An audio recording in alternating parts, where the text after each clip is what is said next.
Today we'll start the second day of the Rotorcraft Symposium. Thank you again for being here. Yesterday, I think the feedback were very good, and we'll try to be as good today, our presenters. Just to remind, this is the Airworthiness sessions for the one who just missed that. If you are more interested in the ops part, it's on the other room. I think they have already started, but just in case you do not remember. So today we will go through a number of airworthiness points, starting with our senior expert in power plant, Rémi Delétain, on the fuel tank drop test cert memo. I think the technical aspects will be solved very quickly, and we will start kicking off this session. Just a reminder also, this morning is so breakout sessions, 2 sessions running in parallel, and this afternoon it will be like the first morning, all the session, unique sessions in this room for everybody, where we will run through the final presentations. Thank you. I think, Rémi, the floor is yours. Thank you. No, I have this one.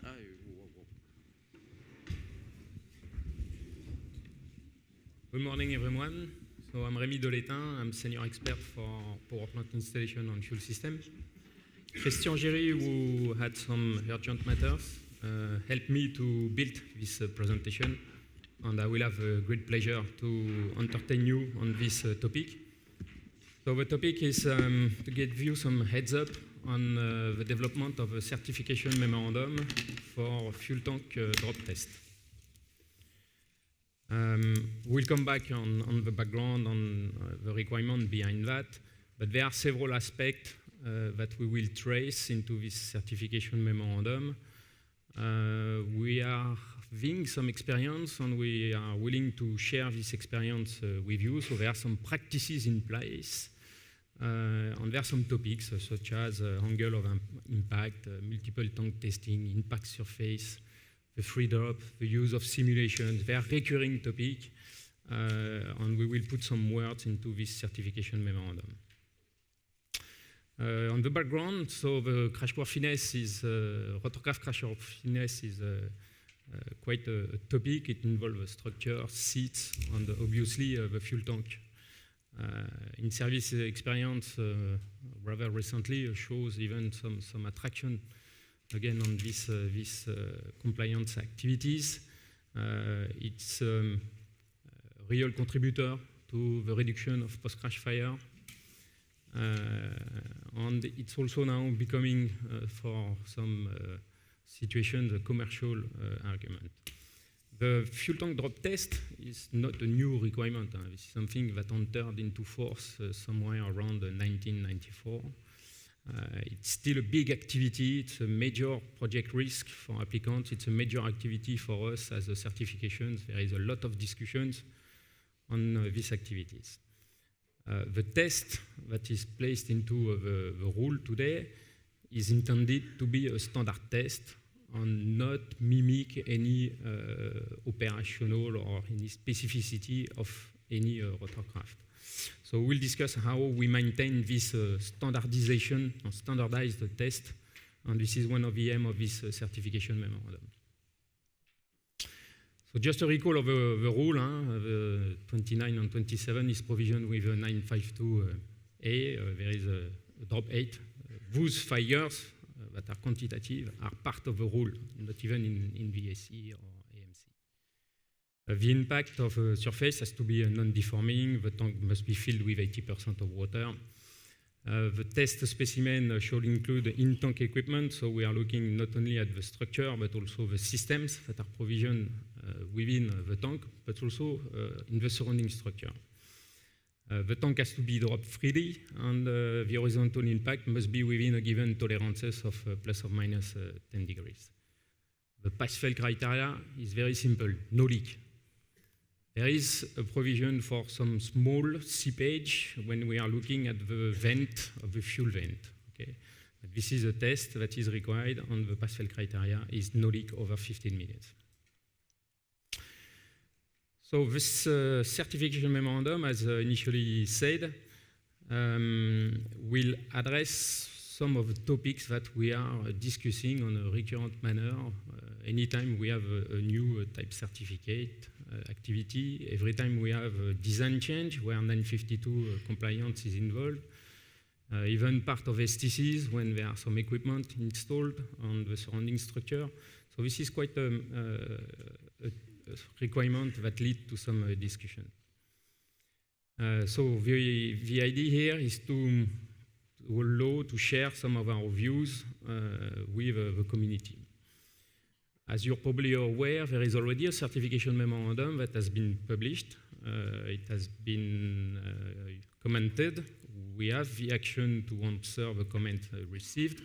And this one is dealing with the surrounding structure with 952A4.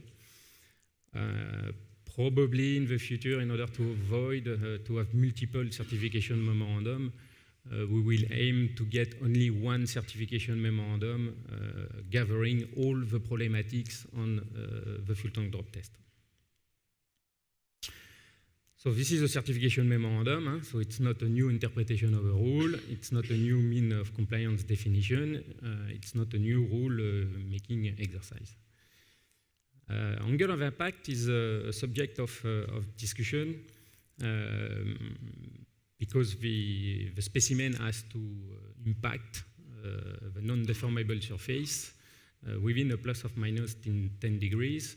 So this constraint is sometimes difficult to achieve when doing the test, which is more or less forcing the use of the platform. And when it comes to the definition of a platform, the AC or the MC is not very talkative on what is the definition, the material to be used, the arrangement, how to place the fuel tanks specimen, especially if we have multiple fuel tanks onto this platform. So we'll give some words on this test apparatus, which is intimately linked to the drop test activity. We have had also some discussion on multiple tank testing.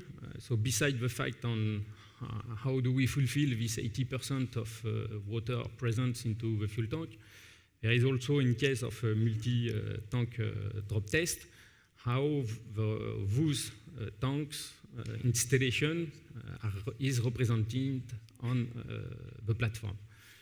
There is most of the time use of wooden structure to simulate the surrounding structure. Those wooden structures can be also a cause of problematic during the drop test. So does it contribute to pass the test or fail the test? So this is the kind of experience also we'll share with the community. There was also there is also some debate on the impact surface, which should be non-deformable. Here we understand the use of concrete, and for the test we have had the chance to look at. This was used in 100%, so we'll also precise what are those impact surfaces. A free drop, this is also part of the rule, not very talkative, but we are using most of the time a platform. The platform's got some friction. How do we ensure that this friction is not contributing to slow down the specimen to such a level where there would be some discrepancy from one test to the other? So this is also some word that we will put on this aspect. The speed measurement is not a mandatory measurement part to be done part of the testing, but this is usually one parameter used when it comes to some discussion, and especially on the use of simulation, which is the next topic. So when the drop test is being performed, there might be the necessity not for the drop test, but for future compliance activities, to support some future compliance activities, the need at the end to have some knowledge of what is the speed of your specimen that has been dropped. Simulation, there is more and more discussion on this aspect. Today, so the regulation requires a test. The pass-fail criteria is no leak. But we recognize that the simulation could be used to support the drop test activities. And there is definitely some help for us to determine what is the specimen selection, for instance. So we can probably use that kind of tools. The questions will be how those tools are being validated, colorated, defined, and is there any predictive capability of those tools. So we will also put some words on the use of that kind of tools, part of a compliance demonstration of a fuel tank drop test. We can also look at the use of simulation, part of design change, and also to determine, help to assess the surrounding structure, how to limit the surrounding structure. A major structural part next to the 1 feet definition of the surrounding structure might contribute to the deformation of the structure. That kind of tool may help us to determine whether we need to, which part we can integrate part of a specimen or not. And there are also some more practices. For instance, the no-leak criteria for the above part, so the 20% that remain on the dry side. Once the drop test is being performed, we need to validate that there is also no leak on this upper part. Today, the AC is not giving any very specific means. So we'll also share our experience, how we have established some criteria to validate the no leak criteria for this remaining volume of the 20% of the fuel tank. We'll share also some experience on what the drop test is giving us as lessons on the specimen behavior. Beside the no leak criteria, there is most of the time a visual inspection of the test specimen. There is lesson learned. We can see some chafing, we can see some friction, obviously with no leak, but we take some consideration on what we are seeing during this visual inspection. So we'll also share this kind of experience and practices. Schedule for the certification memorandum. Today there is a draft running inside EASA. We need to complete this internal review before launching the formal consultation. Our goal is to have this certification memorandum by end of January available on EASA website. And then this will be the formal 6-week public consultation. And of course, we invite you to comment this. You as a Rotorcraft manufacturer, supplier, airworthiness authorities. We are also looking forward to get your feedback on those practices that are in place for years, but maybe not fully visible to all of you. Thank you very much for your attention.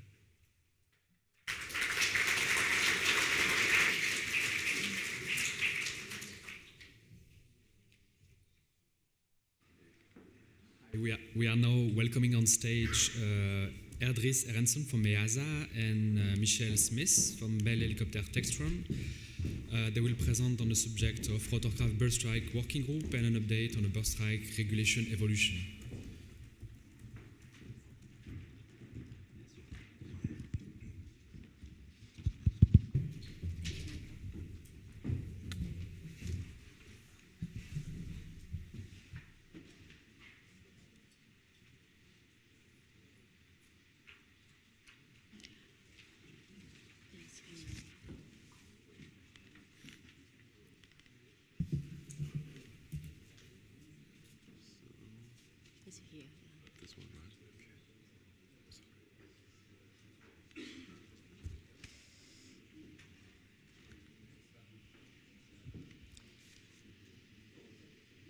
So,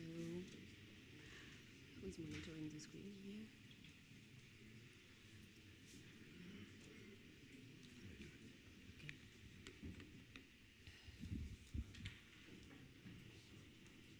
Okay. Starting.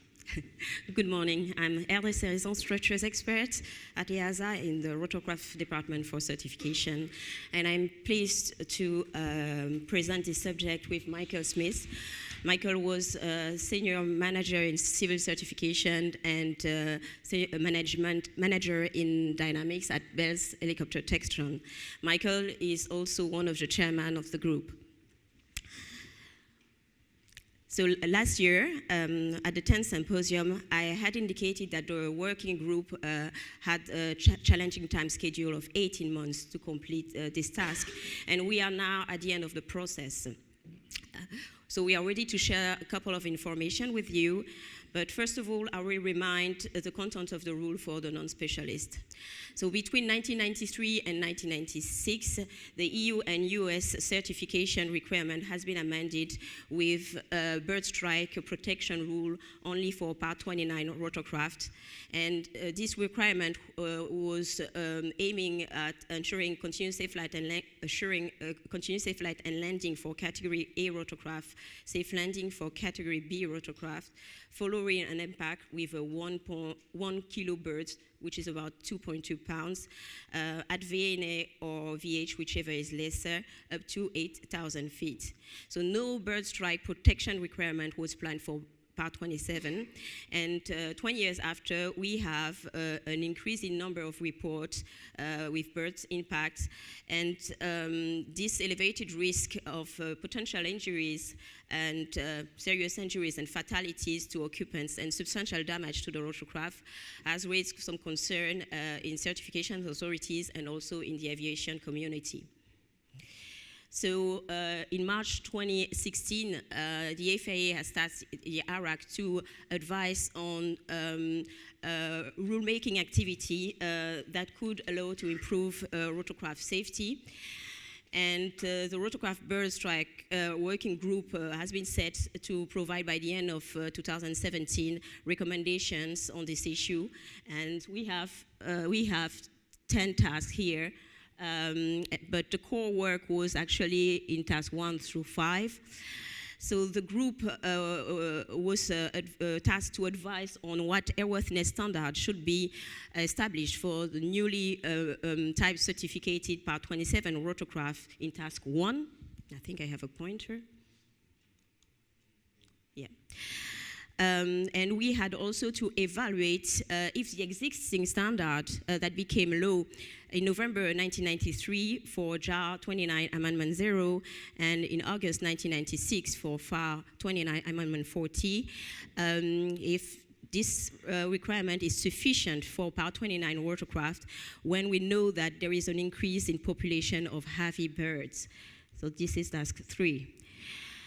So in addition, we were tasked to understand and advise on how to make task 1 requirement and task 3 requirement effective to newly manufactured rotorcraft, having a certification basis that is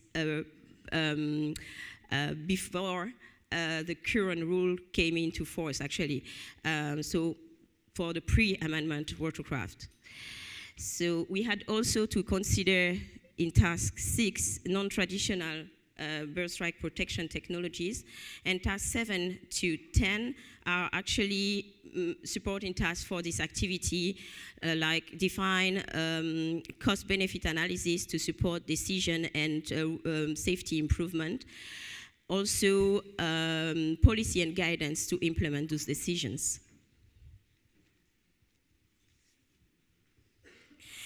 So the members of the working group are part of the aviation community. We have 7 major rotorcraft manufacturers.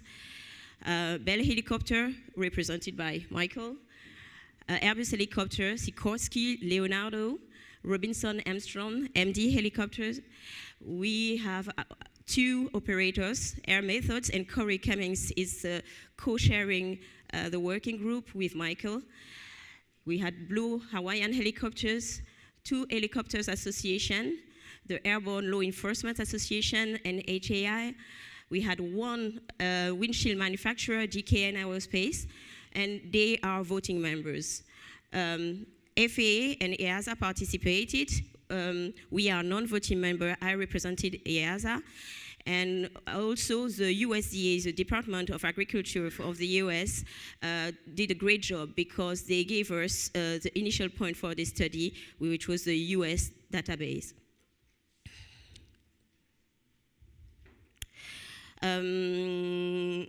I have to say one thing before. This presentation will inform you on some outcome of our study. We cannot provide the conclusion yet because the report is not public. The ARAC will meet later to review the report. So you'll have a couple of elements to understand the content of the report. And before starting this slide, I have to say that this study was mainly based on US data because the ARAC and the FAA has a jurisdiction in US countries, so basically it couldn't be worldwide, but it could represent actually what is happening in the world. So more than 94% of operating rotorcraft in the US are Part 27 rotorcraft. They are not protected for bird strike.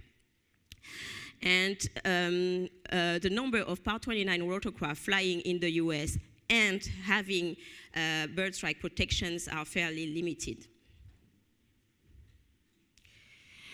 So we had many reports with heavier birds impact, and naturally we question on the situation of the threat of avian threat.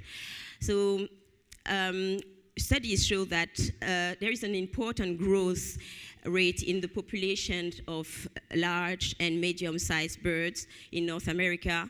And on this graph, you can see the population evolution of Canada geese in North America. Canada geese has an average weight of 9.22 pounds, which is about 4 kilos.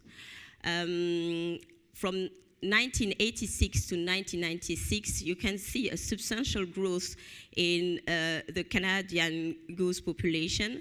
And since it is stabilizing thanks to the USDA bird population monitoring. So similar situation can be seen for the snow goose population, and for other species of large birds, the population is fairly increasing. What is interesting here is you can see that when the requirement was established in between 1993 and 1996 in certification requirements, the increase in birds population, in large bird population, was already known.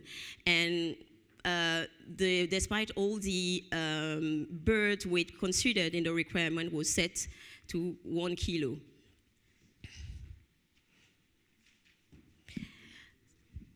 Thank you, Erdries.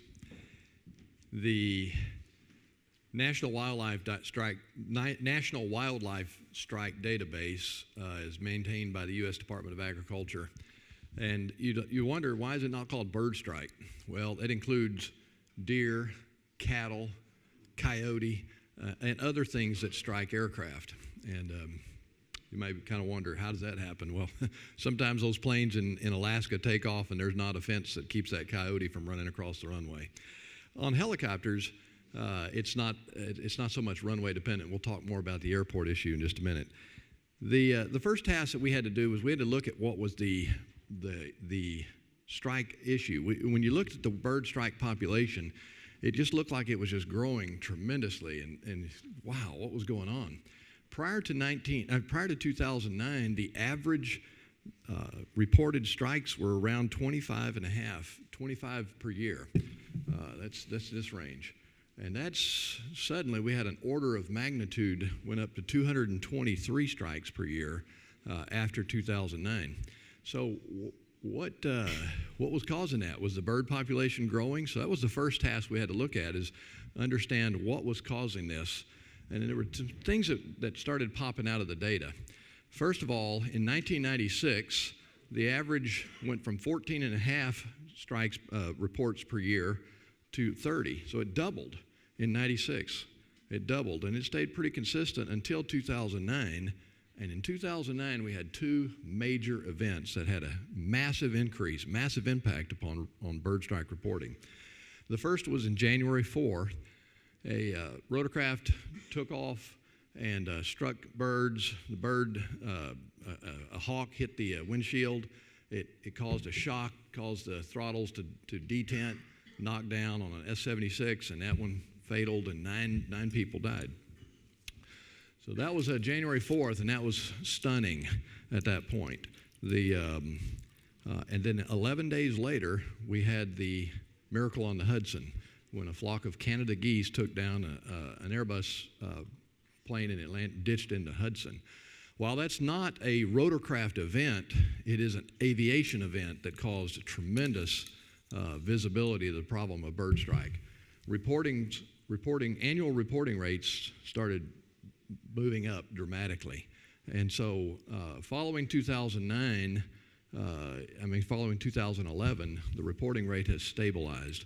So the working group decided that was the period in which we would concentrate our study, is from 2009 on. We went ahead and pulled it back to 2009 to capture those the only fatal event in the U.S. from bird strike at that point. And I'll comment about another one that happened only a few weeks ago.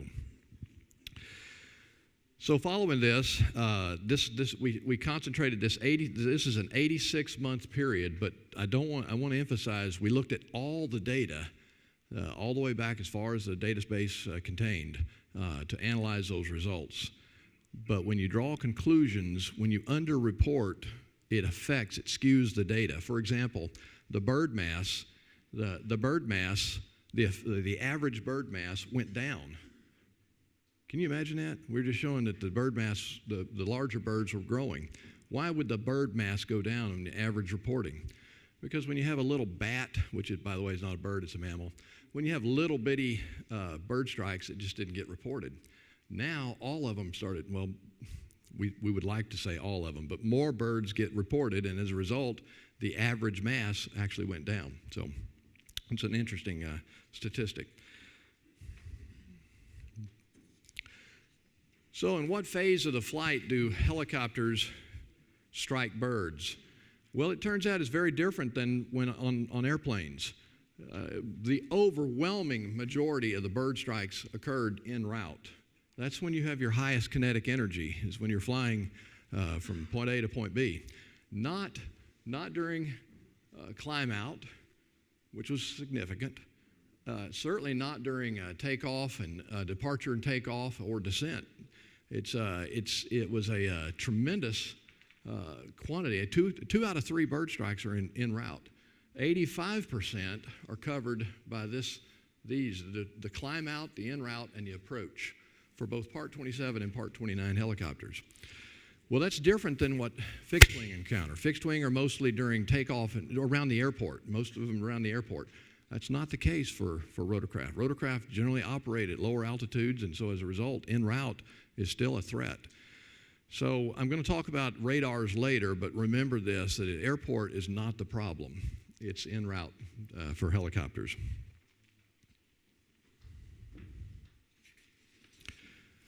When do most bird strikes occur on rotorcraft? Well, this is the database shows that for Part 27, it's mostly during the night. You can see the blue here relative to the day, which is yellow. And on Part 29, it's the other way around. It's mostly during the day. Now, there's the orange block in there is blank. We just don't have the data. They didn't enter it in the bird strike report. So if we normalize that by the hour, per hour, then we can get a probability, and that's what these lower plots show, the probability of a bird strike. And for a Part 27 rotorcraft, it's a third, 30%, and 43% are during the night. It's just the opposite. It's 43% during the day for Part 29. So do birds decide we're going to hit you in a different time of the day if you're a size of different aircraft? No. The basis for that is that Part 27 and Part 29 have different flight regimes, flight operations. Part 27 are used round the clock. They're aeromedical, law enforcement, tourists. Now, tourists usually only fly during the day, but they're operating around the clock.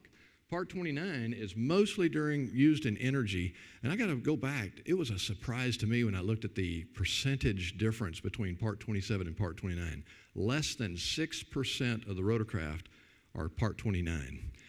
I would have guessed maybe a third But 6%, that's a small amount. I was very surprised by that. So part 27 are operating, and remember this, nighttime operations, you're going to see later average altitude that Herr Dries will talk about. Birds fly higher at night.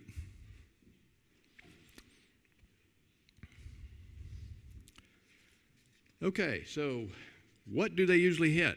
What is the surface that's usually hit? Well, I think all of us this was sort of a statistic that was somewhat expected. 40 to 47% of all the birds hit the windshield. But if you look at that, 85% covers everything forward of the main rotor mast. 3 to 4% is in the tail rotor and the empennage. 3 to 4%.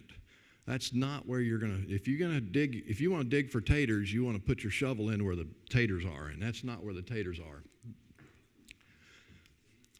That's supposed to be potatoes in English. Okay.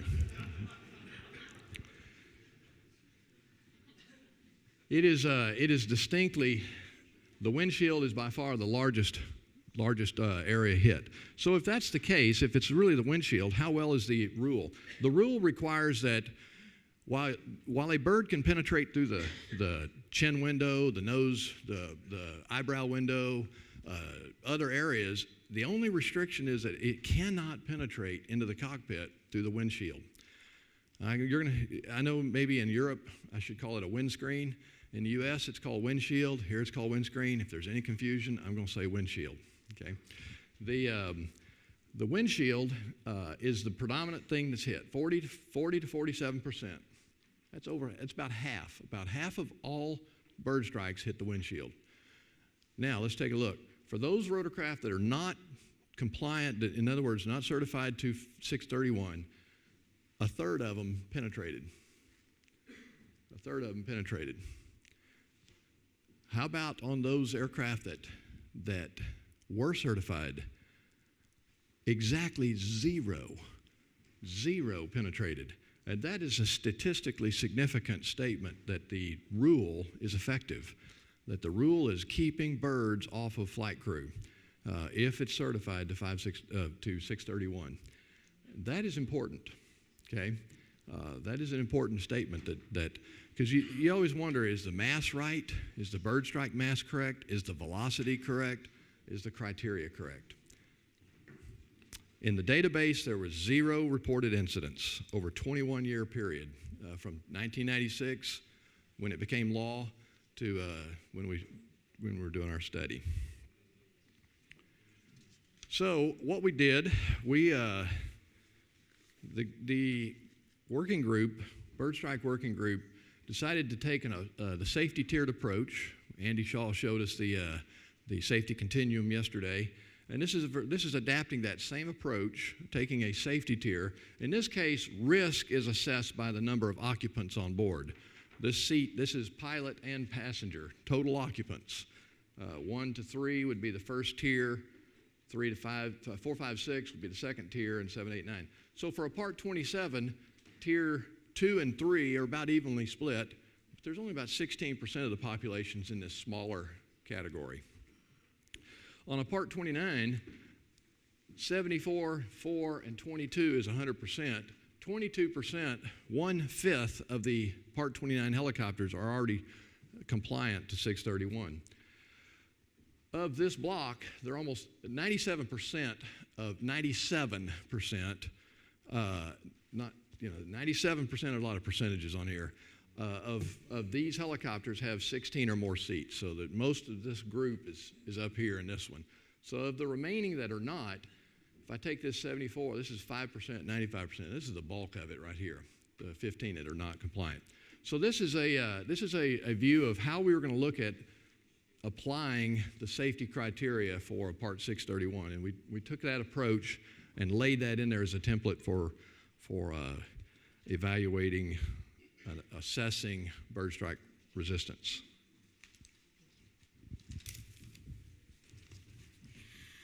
So in the working group, we are asked also to consider the benefit of non-traditional means and technologies. But before that, we could identify that some basic precaution could be taken to minimize the risk of bird impact and damage severity. So one of these precautions is to reduce the speed in area of high concentration of birds.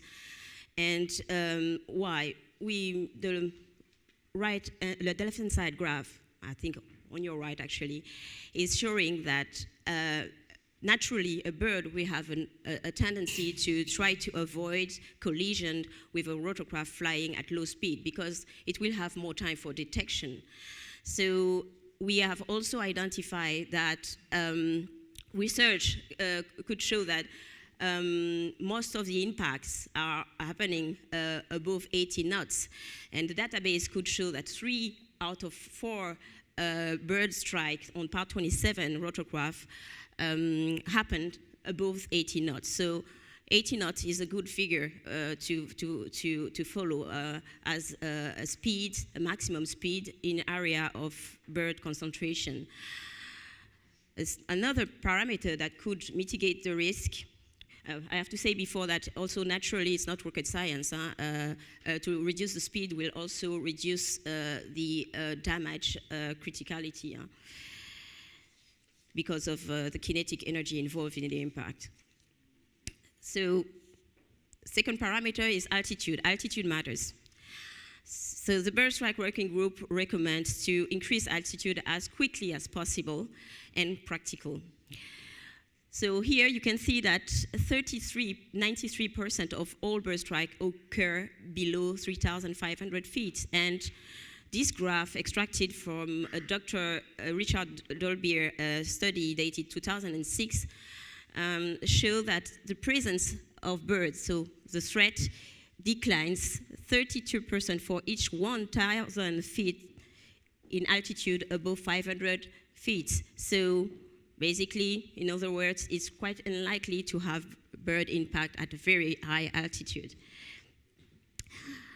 Other interesting piece of information is that the database reveals that months and time of the day influences the altitude where a bird strike is likely to happen. So altitude of bird impacts tends to be higher at night because of lack of visibility of threats, and it tends to be higher in spring and fall due to bird migration. So it is clear that those precautions are not always possible. It will depend on the rotorcraft missions, but they are good practice when practical. When they are good precautions when practical.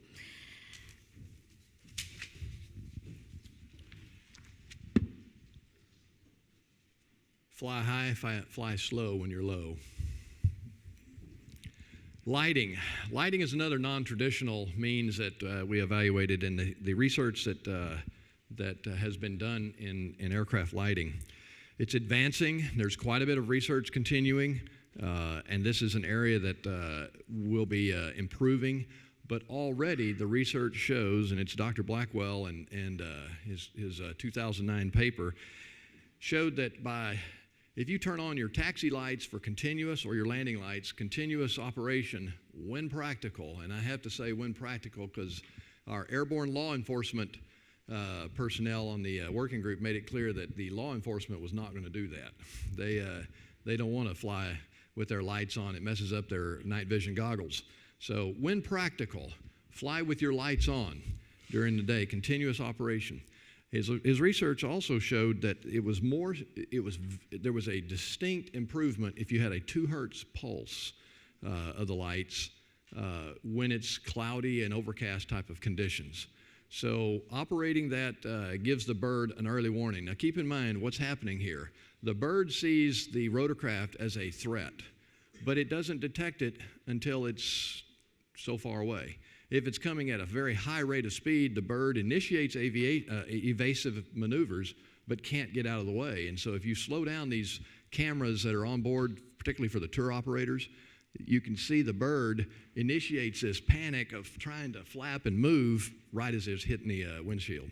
So slowing down is good, getting up high is good, but also giving an early warning to the bird that I'm a threat and have them move out is a benefit to the pilot and everybody else on board. Radar. I mentioned earlier that radar is most of the radar research is for fixed wing, and it's at airports. That's really not going to help you as a rotorcraft operator. And further, the criteria here for the advisory circular gives a criteria here in these dark blue. When you're less than 1 nautical mile out, you need to have a 90% confidence factor. Well, the data shows only 49%, 49 to 50%, and a half. It's not quite there. And when you're 1 to 3 miles out, you have to have a 75% confidence factor. Again, it's about half. So the radar technology is not there, and it also is good for detecting flocks, which is more of a threat for fixed wing and engine ingestion, but not that useful for, not available for the rotorcraft. If we could get an onboard, if there's an increased research and onboard electronic detection of birds, that would be beneficial in the future. So my encouragement is continue that research in that area, but it's not available. It's not ready today. Probably the quickest and most effective thing that can be done is training with flight crew. If the flight crew can get bird strike concentrations and local nesting and roosting habits identified in their pre-flight briefings. Don't fly over this landfill, don't fly over this area that's known to have high avian concentration. Those sort of things are very useful for pilot pre-flights, but it would be, the working group wanted to encourage a more formal interaction with the flight safety programs and flight service briefings to provide those for, particularly during known migratory patterns in the area. Maybe you've got new pilots, something like that, but work with the flight safety organizations within the regulatory agencies for pre-flights and provide NOTAMs, notification to airmen in the flight briefings. The final thing is personal protective equipment. Helmets and visors have a tremendous improvement in pilot survivability if you don't, on operating aircraft that do not have bird strike resistant windshields. But again, there's certain groups that don't want to do that. Tour operators do not want to. You don't want to. I don't know, personally, if I were a tourist and I got in and I saw my pilot was armor clad, it wouldn't bother me. I want him to be safe. But at the same time, I don't want that bird coming through and hitting me. So it's not. The tour operators do not want to use that. Airborne law enforcement, they use helmets, they use visors. But the visors don't work. They need to take the visors up when they're using night vision goggles. So when you can, protect the pilot with personal protective equipment. Thank you. So the Rotorcraft Bird Strike Working Group submitted our final report to ARAC on November the 10th. Unfortunately, 9 days later, a Bell 405 crashed. Excuse me? I say 407, excuse me, crashed, causing 3 fatalities and post-crash fire. This is the first accident due to bird strike on Part 27 that happened since 9 years. So therefore, the second event on Rotorcraft. So on next week, December the 14th, the ARAC will review our reports, and the report will certainly be published afterwards. So certification authorities like FAA and EASA might initiate a rulemaking process. I think Michael will agree that each member of the working group has been very proactive and committed to support this challenging task. And we had countless WebEx meetings stretched between the Hawaiian time zone and the European time zone, with the middle happy to be midways. And Michael and Corey Cummings have been remarkable chairmen of the group, for the group. And last but not least, so be reassured that none of us turned vegetarian after this experience studying bird impact. Thank you. Thank you.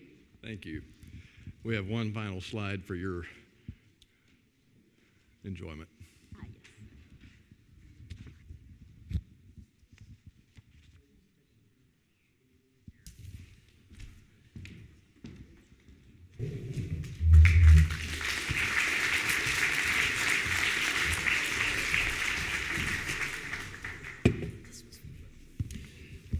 Thank you for this presentation on bird strike. We will continue now this airworthiness session with a presentation on the loss of lubrification on rotorcraft transmission and the improvement and simulation of it.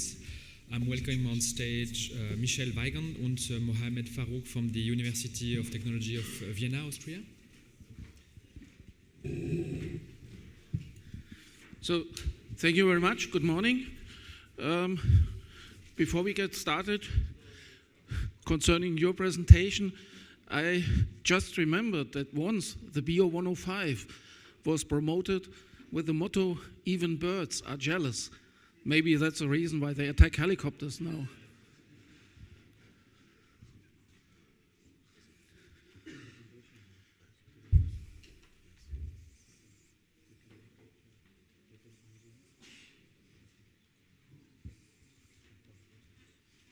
But it's not shown here. Okay.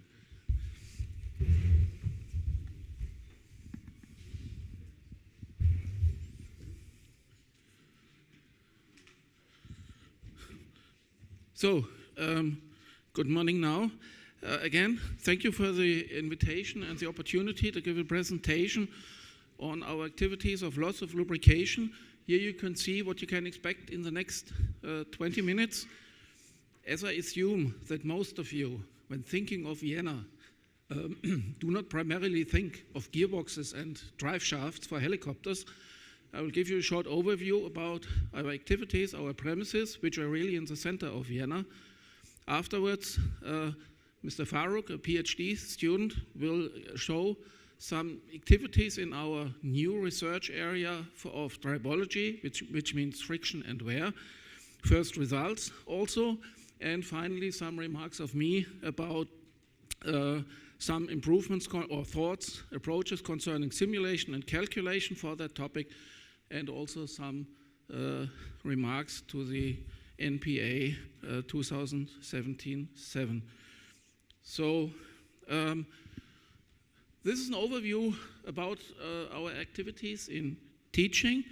I'm responsible for the teaching in machine elements, which means bearings, gears, couplings, etc. And that can be explained best using a gearbox as an example. So then this is perfect or harmonizes perfectly with the topic transmissions for aviation. And if we look at the master courses, you see that we have a block for transmissions for aviation, which comprises lectures, seminars, project work, but as a very important part, also practical work in the laboratory. And this laboratory was realized in a way that concerning the whole infrastructure, the test stands, and everything, we have an infrastructure which is not only suitable for research work, but also for certification work. And since last year, we also have additional lectures about the field of tribology with a new professorship of Professor Gachot in the field of tribology.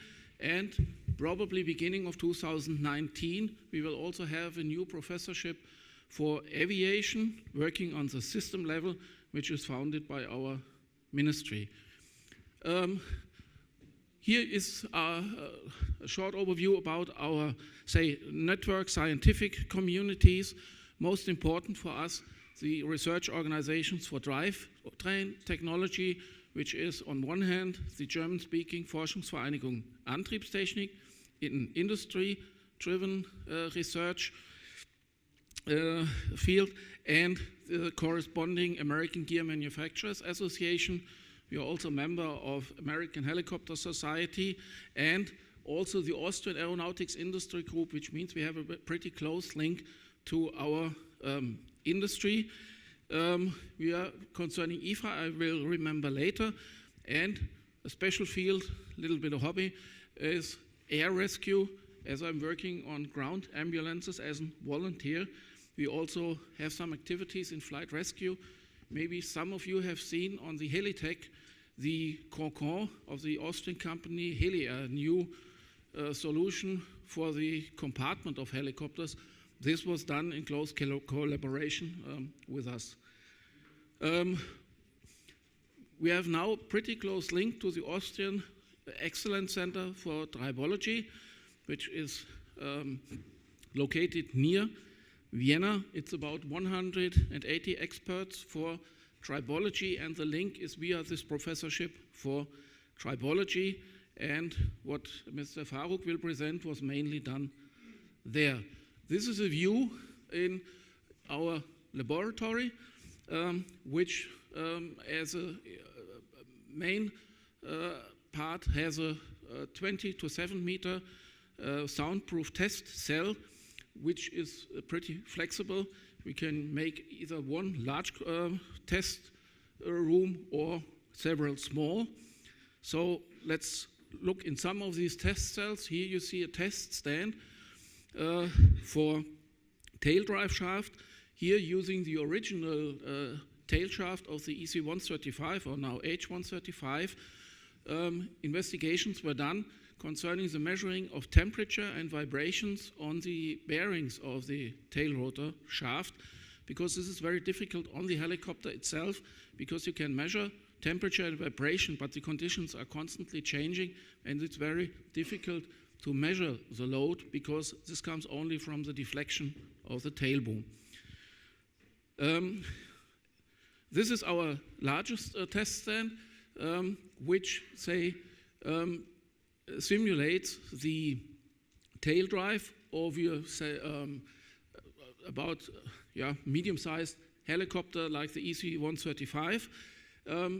Simulated are it's simulated replacing the turbine by an electric motor and driving via this tail drive is a generator, and we have an electrical power feedback, and thus we can investigate the transmissions. And the major or the most difficult part in those gearboxes are the bevel gears, so it's a perfect environment. Here you see the test stand itself, which was built with the Austrian company of Testfuchs, and this, for example, would be also suitable to do tests for loss of lubrication. Largest industry project what we have done up to now is together with a company of Zirkler in the south of Vienna. We developed the whole drivetrain for the civilian Russian helicopter Kamov 62. It's a 6.5-ton helicopter. So we developed the high-speed drive shafts, main gearbox, tail shaft, and also tail gearbox. We have there up now one of the largest helicopter test stands in Europe, twice 2,500 kilowatts, and first flight was some time ago. In the research field, our largest project at the moment is Vari-Speed, which means variable speed Rotorcraft drive system. What is the idea? We see, looking at new concepts like the X-Cube, Racer, next generation civil tilt rotor, there more and more comes the need to have to adopt the speed of the rotor, and that can now not only be done by the turbine. The range is too large, so we need also to change the ratio of the of the gearbox, which is quite challenging because of the power and also with regard to the certification requirements. The project is a large project together with the Technical University in Munich and the company of Zirkler, Technical University of Munich, Professor Hayek, mainly looking on the rotor system for this solution, and we at TU Vienna looking for solutions for a variable ratio, and again, to find a solution which can also be certified. So, and this finally, we have in the International Forum for Aviation Research, which is a link between 26 nations, 26 research organizations. We have we are leading the initiative Vertical Lift, which on an international level discusses, for example, how a future rotorcraft can contribute to future transport systems. Like some might remember, there was years ago at the end of the 50s an approach with a ferry Rotodyne to transport people from London Heathrow to London Battersea, and we want to harmonize activities for best efficiency between international, continental, and national level. And with that, I hand over to Mr. Faruk, who will now speak about the tribology. Hello, everyone. Thank you very much for the introduction on this opportunity. I'm a PhD student at Technical University of Vienna, and my PhD topic is loss of lubrication in helicopter gears. So,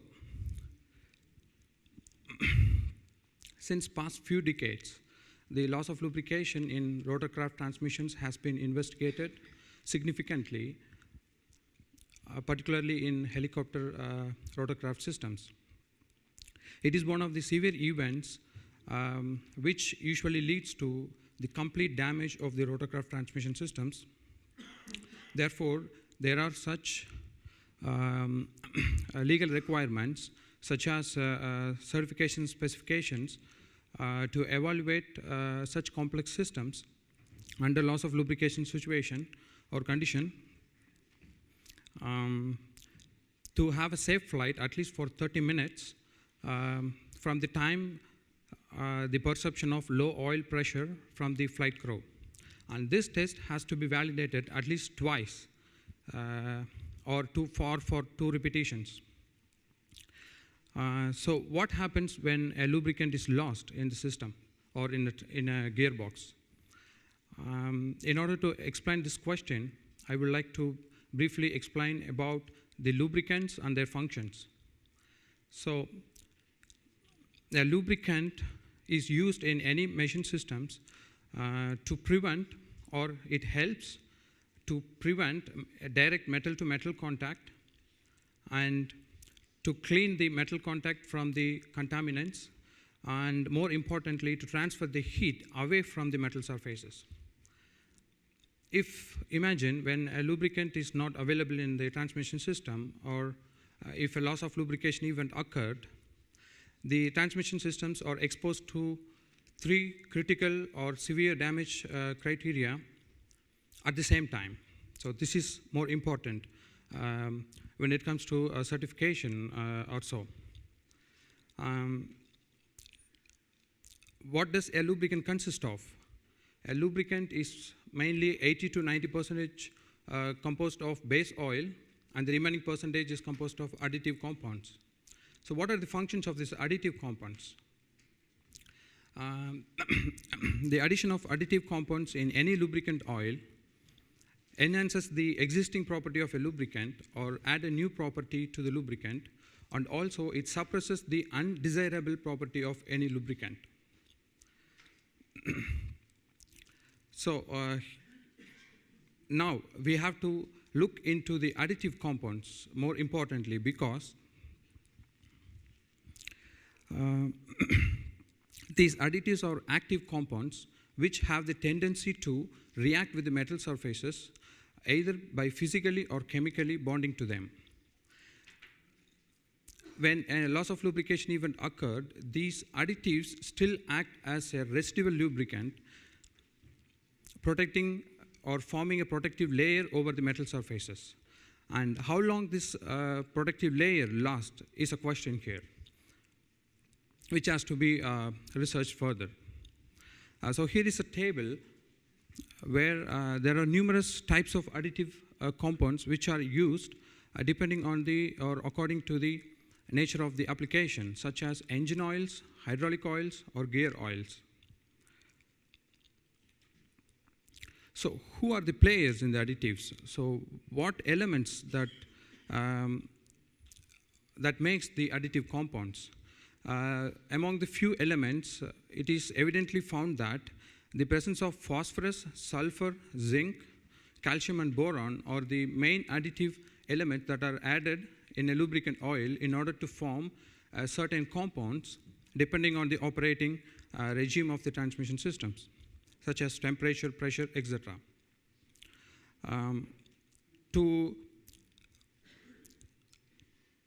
To investigate the lubricants, there are several standards which are available when you look into a tribological approach. And here I would like to show a couple of currently ongoing research outcomes that are tested in a standard tribological conditions considering the operating range of the transmission systems. And these are just lab scale systems, system testings, and are not equivalent to the real transmission application. But still, we can use these methods to initially screen the possible or suitable lubricants for the real application. Here, I would like to show one of the graph where it has additive compound percentages plotted against the resistance to damage. And what are these damages? Particularly when you test a gear pair, there are three main damage criteria which occurs that are called micro-pitting, which is in the lower part of the slide, pitting and fretting.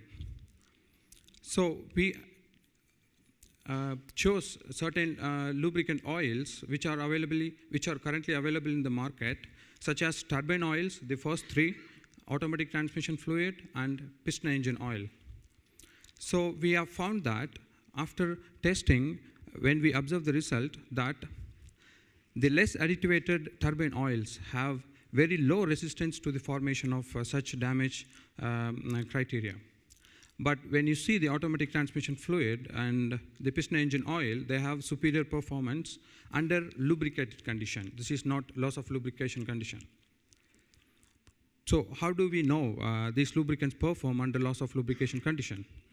So in order to have a preliminary observation before going into the making a decision of any lubricants,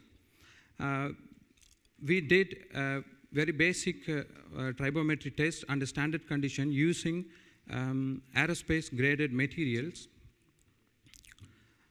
and considering the operating range of a transmission system. So these two test results are presented here. The above is tested for the load carrying capacity of the lubricant oils, where you can see that the worst performance is given by the automatic transmission fluid, whereas the best performance is by the piston engine oil. Whereas the turbine oils have almost the same results. If you see the green and the red, they are the extreme result outcomes in this tribological testing. Also, what happens or how a lubricant helps when it comes to friction or reducing the friction in a tribo system. So that also has been done considering the loss of lubrication condition.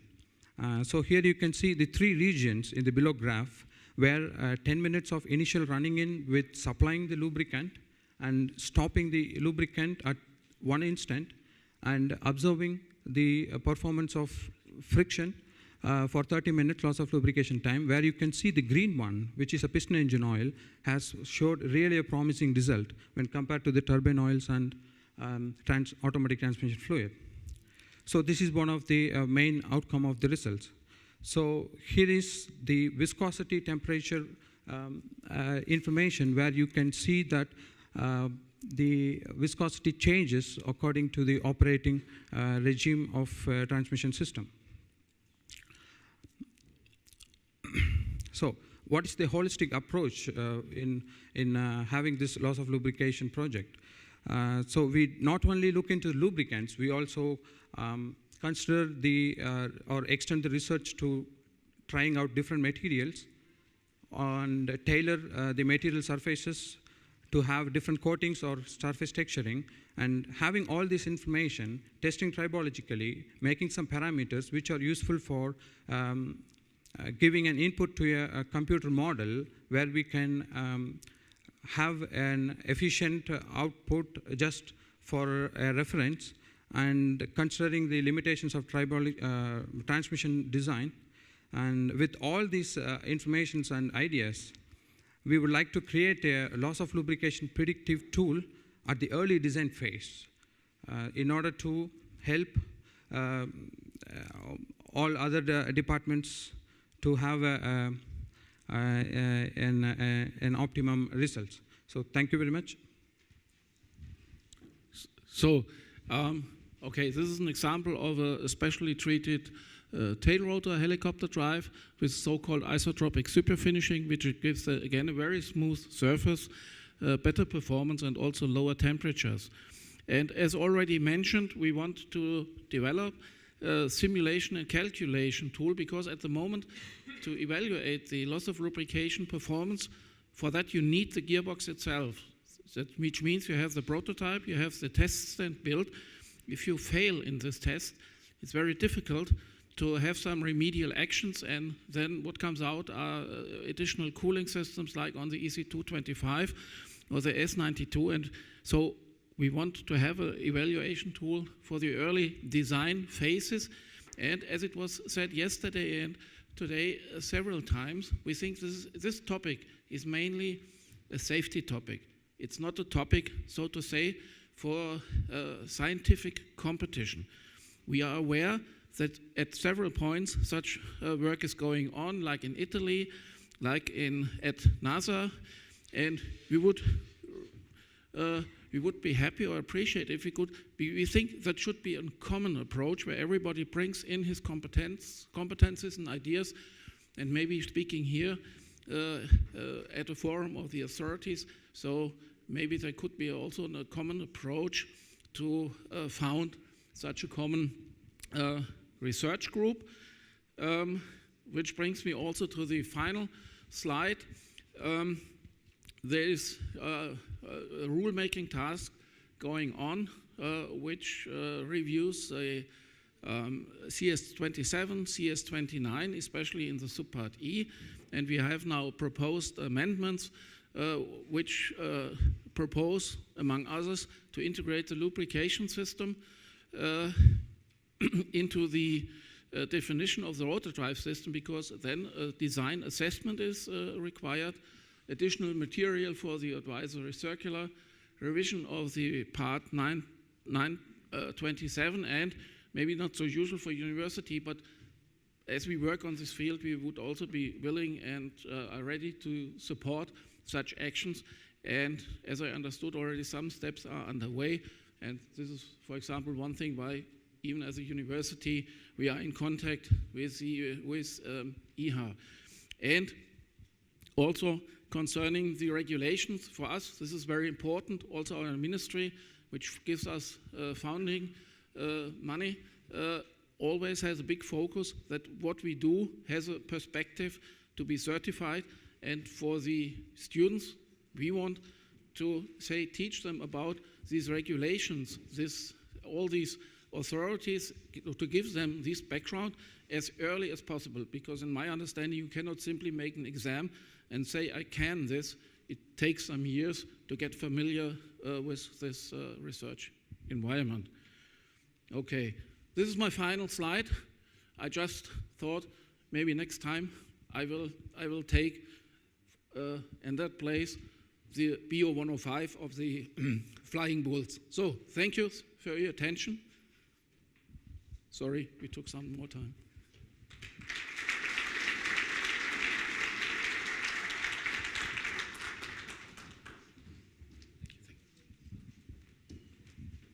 Thank you very much. We are now welcoming on stage Nicolas Guillemot from Airbus Helicopter, and he will present on the corrosion of steel and stainless steel effects on fatigue limit damage tolerance approach on dynamic system. Thank you.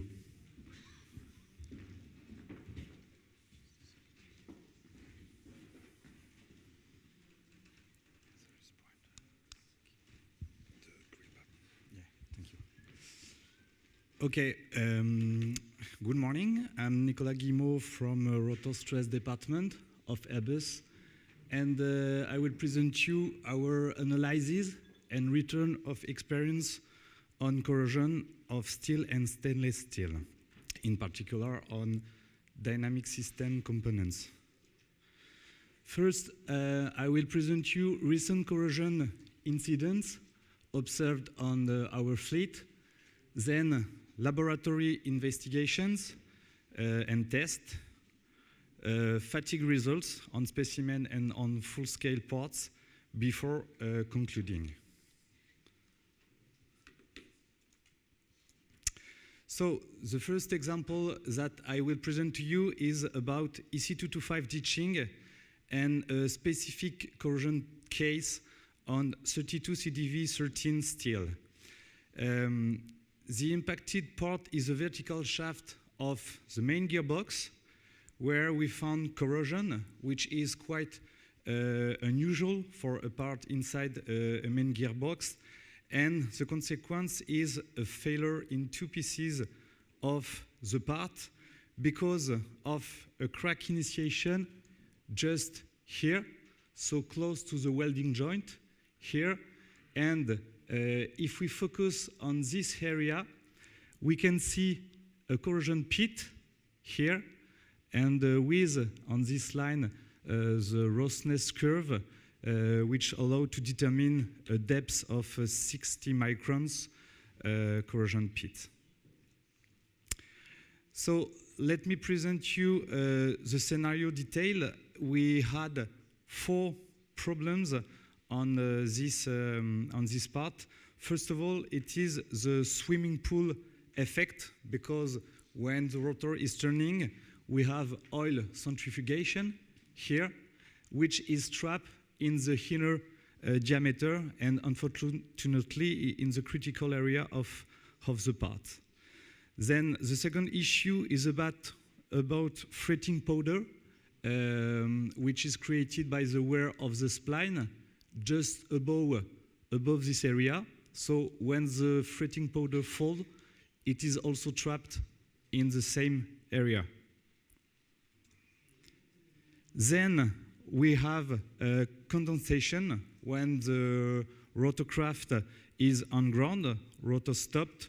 We have exchange with external air, which lead to humidity ingress inside the main rotor shaft and then the gearbox. And the last issue is about temperature gradient when the rotor, when the aircraft is flying. We have 100 degrees inside the gearbox here and 10 degrees for the external temperature, such as in the North Sea, for example.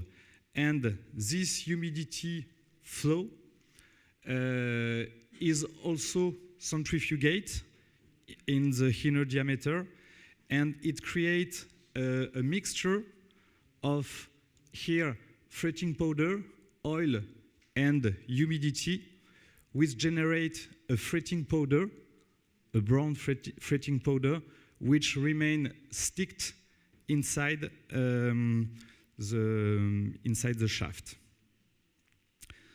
So the conclusion is a crack. It is the main root cause, but we also have aggravating factor such as residual stresses, which are generated by a manufacturing process, such as, for this part, welding. But today we use simulation tool in order to predict this residual stress field, such as here. You can see this hot point, which corresponds to the crack initiation.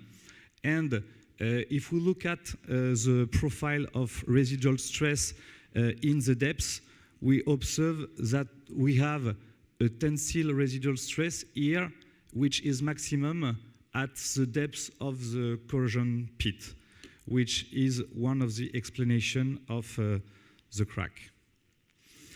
The second example is about EC 130. Here, some mast-up bolts failed from severe corrosion. So let me present you the context. The customer operating in hot and wet condition in Hawaii, and some bolts were broken. It is high-strength steel with cadmium. Some bolts were broken, but well, the key, it was detected by maintenance routine, and the crack occurred on fretting and severe corrosion marks, as seen here.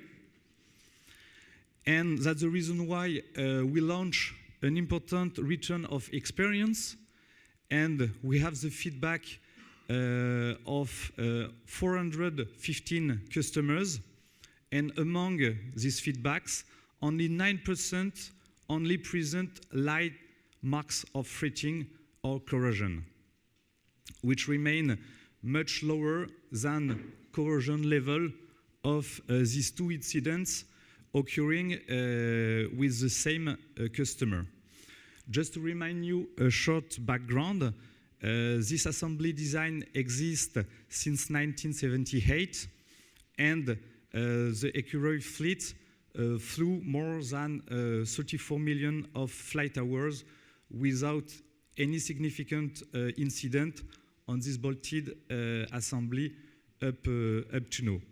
So you can see here the location of the crack initiation, and we will see in the following slide why there is a specific corrosion in this case.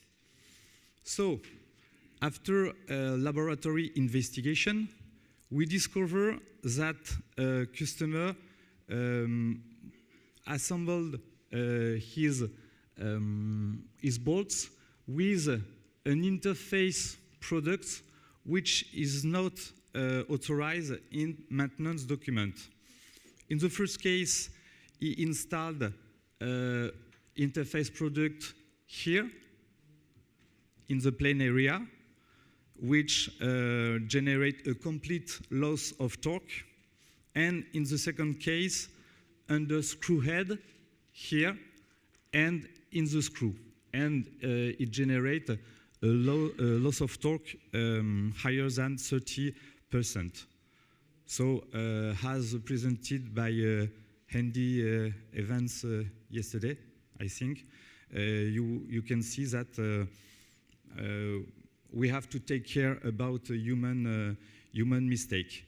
Because after this loss of tightening, we have a local insticking in this area, outside and inside, and when we have a bending moment in flight. And the problem is inside, because when we have humidity, it's the same humidity than for EC225, this humidity is centrifugate, and when we have unsticking here, the humidity is trapped at the plane interface. Unfortunately for the design, we have not sealant compound inside, but we have sealant compound outside, and when the humidity is trapped, it never goes out. So that's the reason of corrosion with confinement in the plane area, and unfortunately the bolt failure, which is explained by calculation. The third and last example is about AS332 MK2. It is stainless steel, and we have a problem of corrosion pit on the blade pin here.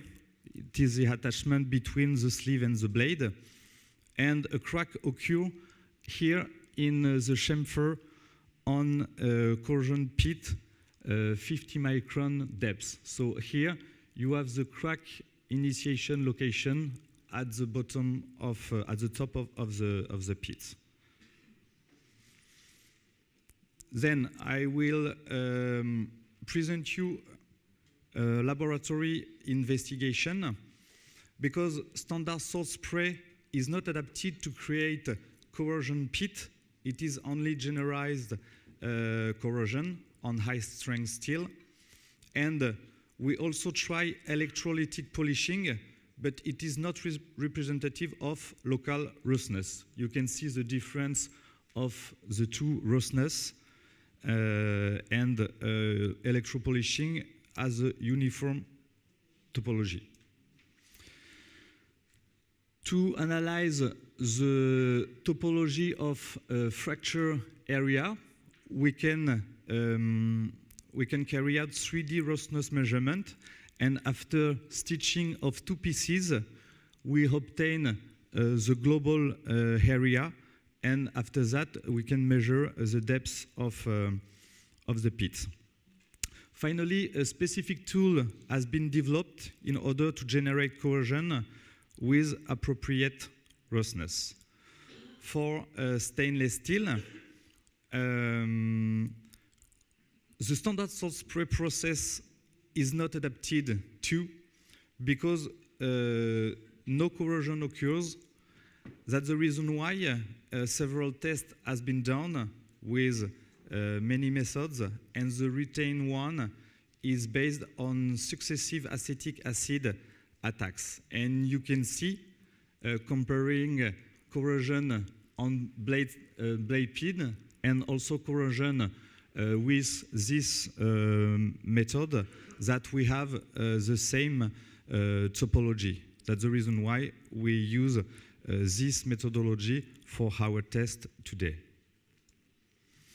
Then I will present you fatigue results. So here it's results on specimen, a 32 CDV 13 specimen with 4-point bending. So you can see that we have fatigue limit versus corrosion pit depth, and even with a low corrosion depth, so 20 to 30 microns, you have an important decrease of fatigue limit with a factor of 2. And for more important depths, for example, 100 microns, you have a factor 3, and you tend to an asymptotic limit. Then we made also tests on full-scale parts. For example, vertical shaft here with a bending. And you have the blue point here compared to the blue curve, which correspond to a specimen in the same material. And for stainless steel on blade pin, we obtain the green point. So results are quite consistent. We just have a little difference between a specimen and a full-scale component, but additional investigation are going on, are in progress, in order to determine this little difference. Another important aggravating factor is the accumulation of humidity with corrosion pit. It was investigated during EC225 ditching. Here you have the point without the humidity, and we made another test of the impact of corrosion plus humidity. It is the same test here, but in a room with humidity, but without aggressive products. And it results a phenomenon that we called active corrosion, but it is the accumulation of humidity and corrosion, and we obtain an additive factor of 1.3, which is now used for our stress calculation with with humidity when humidity is trapped. So to conclude about Airbus helicopter fleet, for the last decade, more critical corrosion cases has been discovered on dynamic components. It's because the aging of the Airbus fleet, with more than 93 million of flight hours and 50 years, and because more helicopters are flying today in severe climatic environments and usage conditions. About design and stress issue, I assure you that safety is our first priority. A threat assessment is defined to check all possibility of corrosion on external and now on internal parts, taking into account surface integrity, which are generated by manufacturing process such as welding, machining, or surface treatment, and also inspection intervals for damage tolerance are not computed thanks to known factor applied on fatigue limit and not on cycles. So the fleet feedback also allowed to develop new design rules for corrosion damage tolerance. About prospects, we have to improve our understanding on the influence of humidity and also on the hydrogen embrittlement phenomenon met in environment-assisted cracking for aluminum and also for fatigue corrosion. And research activities on corrosion are going on and growing in order to improve our design and stress methodology and to ensure safety of our rotorcrafts. Thank you for your attention.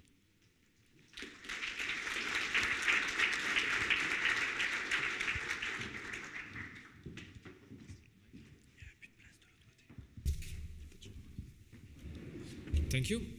This was the last presentation for this first session on the Airworthiness panel. We'll now take a question. What I can propose is that we take a question from the room as well as a question from Slido. If we can put the Slido question on the screen.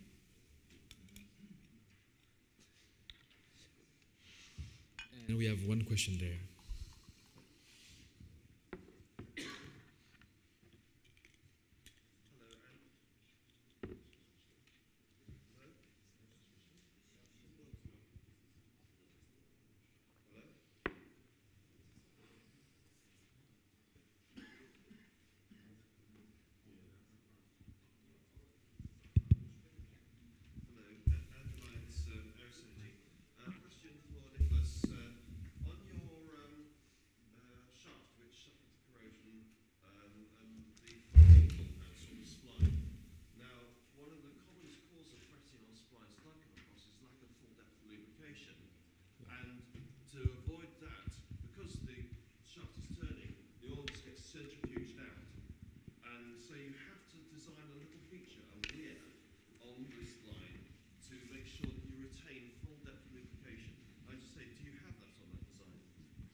Yes, today this shaft have completely be redesigned in order to avoid this problem and to improve lubrication.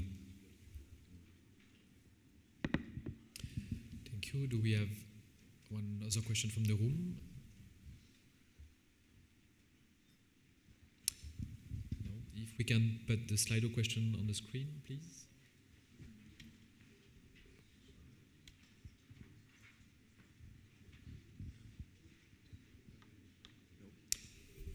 So I will read the first one, the one that have attracted 7 or 8 likes. Now 9. Yes, thank you. Fuel tank drop test. To what extent the use of simulation for design changes, including compatibility with optionals like sling, is harmonized with FA? So I guess it's a question to EASA.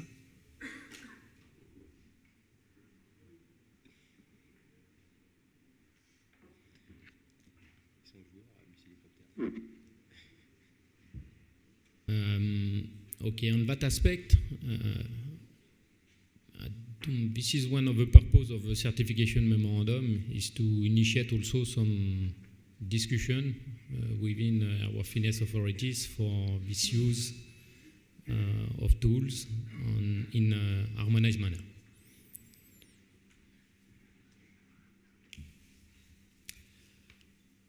Yes.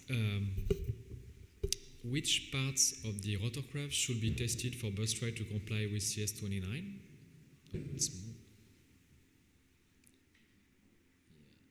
Which part of the Rotorcraft should be tested for birthright to comply with CS29, apart from windshield and rotors? We found that those components that were forward of the main rotor mast were the components that were most likely to be struck by a bird. That would include the cowlings, the nose, the windshield, areas like that. But it would also include the main rotor and main rotor controls, like pitch links, things like that. So those are the areas that are most likely to get struck by a bird. I think I did show you that there was a risk-based safety tiered approach. So I think the question says, which would be most probable? The fewer the seats, the less likely that will be rolled in as a rule. And let me just mention that we can't really discuss what our recommendations were until the ARAC has approved it, and then it's submitted to the FAA, and the FAA has approved it.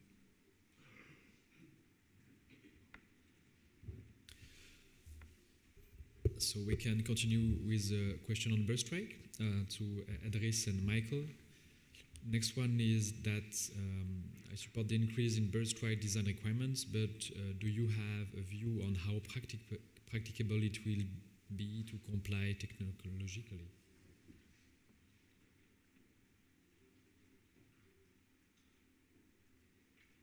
The larger the aircraft, the more likely it's going to be applied, and the more occupants. It is technically we are technically able to provide windshields that do keep birds out for certain designs.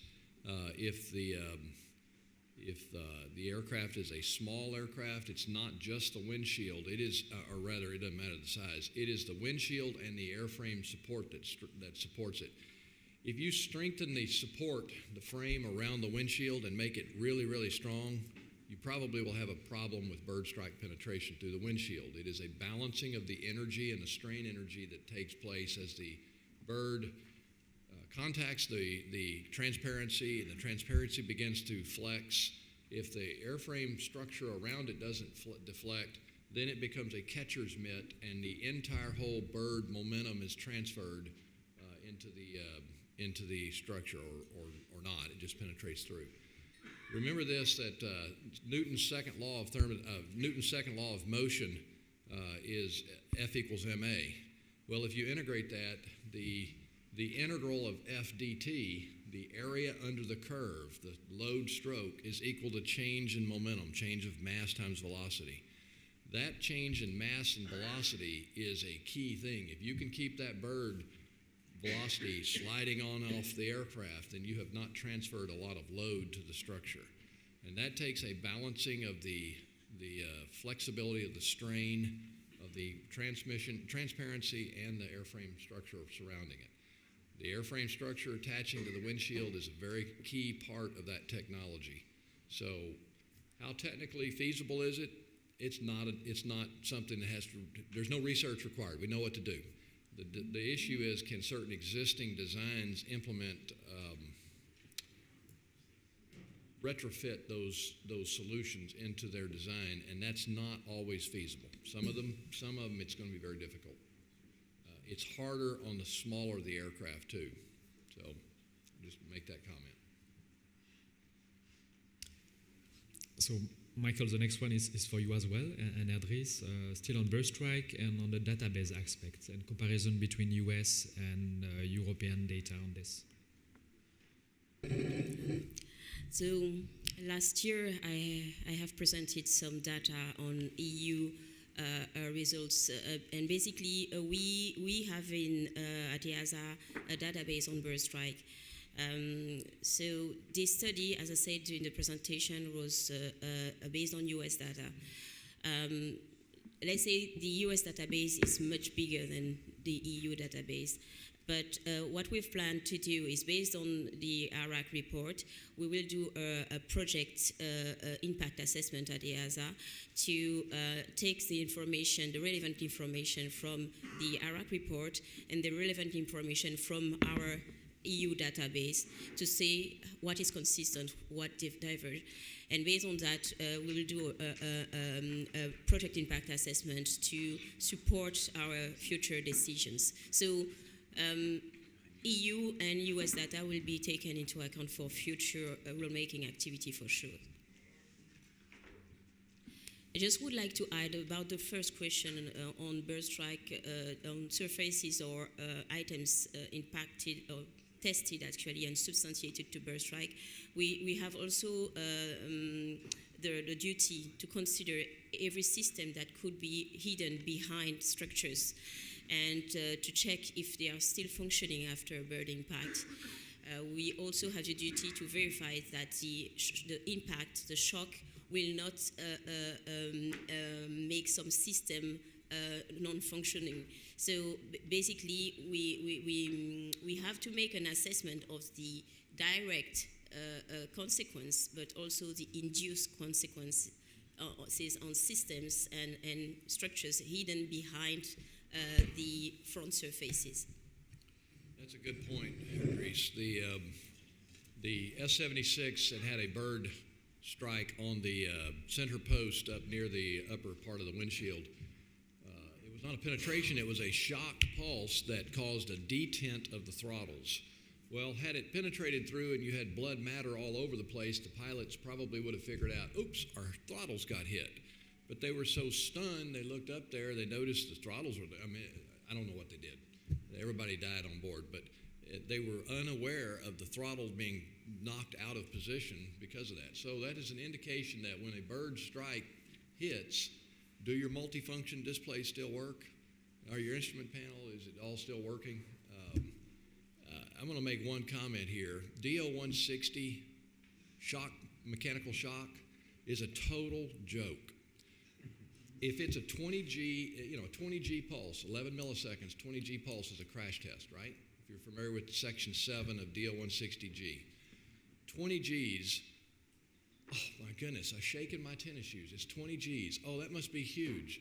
Do you know what the velocity change of that is? 2 miles per hour. That's a crash. Somewhere or another, the physics just got left off out of that criteria. That is a total, if you've passed DO-160G mechanical shock, you've done nothing. You cannot count on that working for you.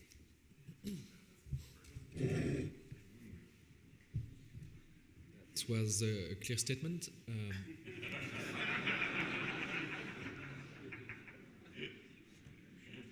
Next question is for EASA on the certification memo on fuel tank drop tests for Rémi Deletin.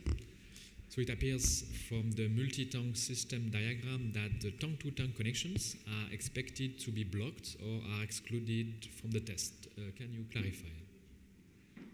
Okay, so on the example given on the slide, the interconnections were blocked and not removed. So the choice was made to promote the effect of the 80% water volume onto the surrounding structure and systems for each individual tank, but leaving also the interconnections part of the overall fuel tank system architecture. Thank you. For the next 3 questions, we are back to bird strikes. I propose that you address and Michael the question in a package. First one is related to the consideration of state aircraft, and the next on the applicability of the paragraph 29.361 and if it's specifically limited to windshields. So about the first question, let's say if the state aircrafts are under military registration, they were not taken into account in the study because the study is about civil bird strike on civil rotorcraft. So I think that considering the size of the FAA database, it's quite representing what is happening mostly on helicopters. And if it's not the case, we will check it and we will try to learn some lessons from that. But I think that we've reached a pretty good result that is quite representative on what is happening worldwide. The military initially said, when you talk with folks in the military, well, we just don't have bird strikes in the military, and that is totally not true. They do have a lot of bird strikes, and it is an issue. So I think they are becoming aware of that, and it may start becoming a design requirement. At this point, some of the aircraft are capable of sustaining impacts. I think you can go out on the website and see a dramatic impact of a crane. A large bird had impacted it's an Israeli UH-60 aircraft, and it penetrated through. So it is an issue. And I think the question, they were excluded from our studies because the FAA does not have jurisdiction over that area. We were only working on those with the statistical database of the aircraft that are under the purview of the FAA. The next question was which parts of the rotorcraft should be tested for bird strike to comply with CS29. I think I mentioned that before, that it's those parts that are considered critical. If it's a category A, if you cannot continue safe flight and landing, or category B if you cannot land. So what parts of that?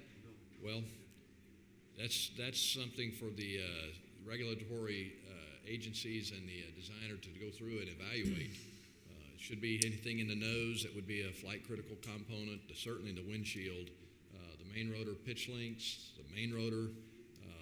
In fact, I think you also have to look at tail rotor and tail rotor. Even though it's a small percentage, you still need to look at that on the CS29.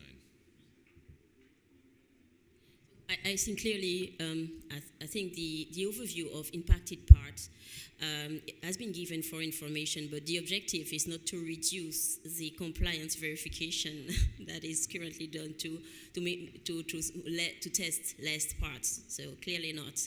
Everything that is exposed and that will probably be impacted by a bird has to be justified. And I think there is a nice question on Thanksgiving. I think this person is not vegetarian, obviously. I think Thanksgiving might help, actually, to improve rotorcraft safety. What do you think, Michael? The turkeys are pretty big. I just had a 20-pound turkey. I think they're too big to fly. Penguins are that way, too. Yeah, so I think this consideration on Thanksgiving was a nice closing question for the session. It's now time. Another one?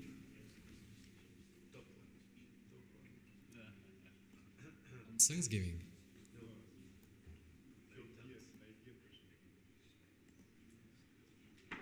Fuel tank? Okay. Question on fuel tank. If the CM is not providing new information or mean of compliance, why it is needed, and has the need been discussed with other authorities via the CAR?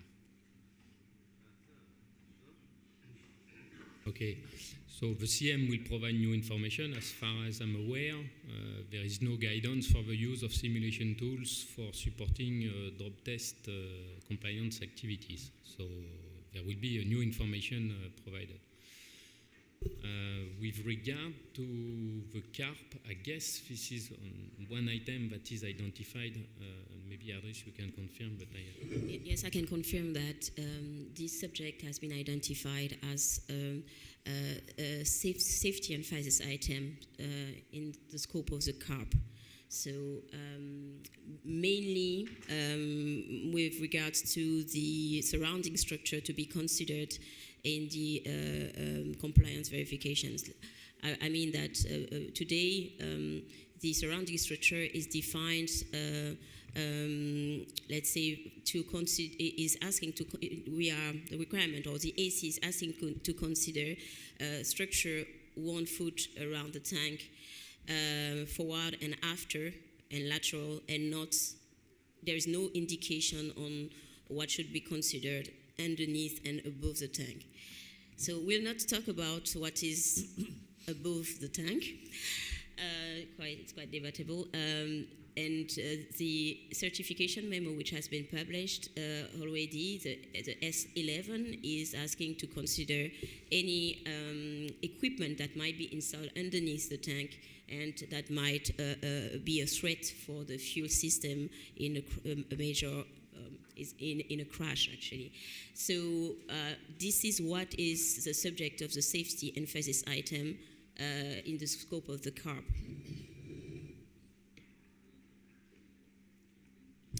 Just to complete on that one, today the 952 compliance is an SSD on both sides between FAA and IASA. So moving to the ACI concept and with this CARP harmonization exercise may change the future involvement. There was a material question. I can't see it right now, but there was a question about what materials would be recommended, not recommended. I can tell you this, that don't make your windshield out of cast acrylic. Not useful. They just do not work. Cast acrylic is not what you want your windshields to be made out of. Stretched acrylic is better, but it's probably going to get too heavy to make it work. Polycarbonate works very well for keeping birds off. But it has issues with, you're going to have to harden it for scratches and things like that. Okay, for any follow-up questions, I think the presenter will be available outside at the coffee break if you want to discuss with them directly. Thank you very much for your participation, and we have 20 minutes break now.